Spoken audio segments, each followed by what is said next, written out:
Hi, I'm Dr. Travis Heckes with Comfort Chiropractic and Wellness in Overland Park, and today we're going to do a little more in-depth discussion and explanation on the ProAdjuster. If you watched the basic video, then you kind of understand it. This is an analysis and adjusting instrument. Today we're going to go through a little bit more on how it does that. Inside this wand is what's called a piezoelectric sensor. It's a piezo crystal that vibrates from basically sound or motion. If you can think of a microphone or an electric guitar pickup, they work similar. When there's a vibration or a sound vibration, it causes the crystal to vibrate. It transforms that vibration into an electronic signal, and then in the case of music, it amplifies it. In our case, it's going to use that signal to analyze it. So again, when we go through the body, we press in, and at 6 pounds, it gives a tap.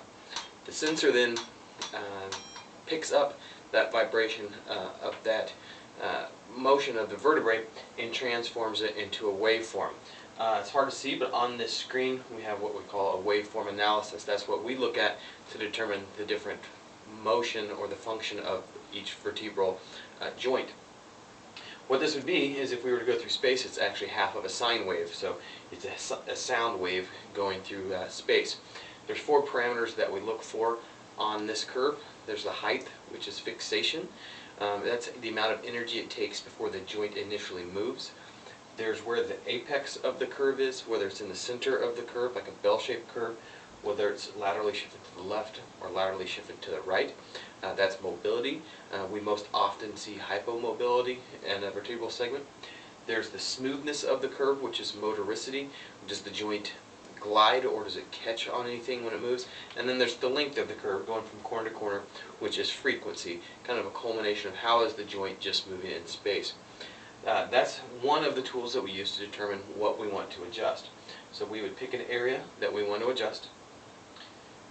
It knows by what segment we pick how that joint should move the easiest.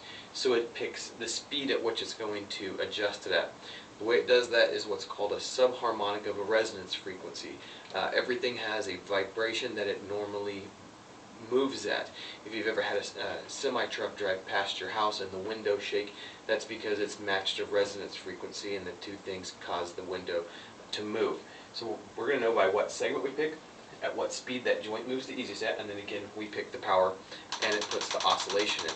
As it does that, it is reading it in real time and determining is it within a normal parameter, is it matching itself. So it tries to find 10 that it calls intolerance in a row, and then it turns itself off. If the vertebral segment were moving appropriately, it would tap 10 times and turn itself off and not do any harm. If we're on a segment that does have more issue, it can take many taps before that joint starts to move in its normal vibration pattern. We then go through and we recheck it and we see, did we get a change? We don't expect something to go perfect, but we do want to see an altered motion and see that it moves better. After we do the entire spine, we do go through and we do what are called protocols if they're necessary. And these are particular treatments for particular conditions to kind of help alleviate the pain of those, help to decrease the symptomatology, and to help the patient improve further and faster along with the adjustment. I will get into some breakdown on these piece by piece in the future, but that is our little more in-depth view of the ProAdjuster and how it works.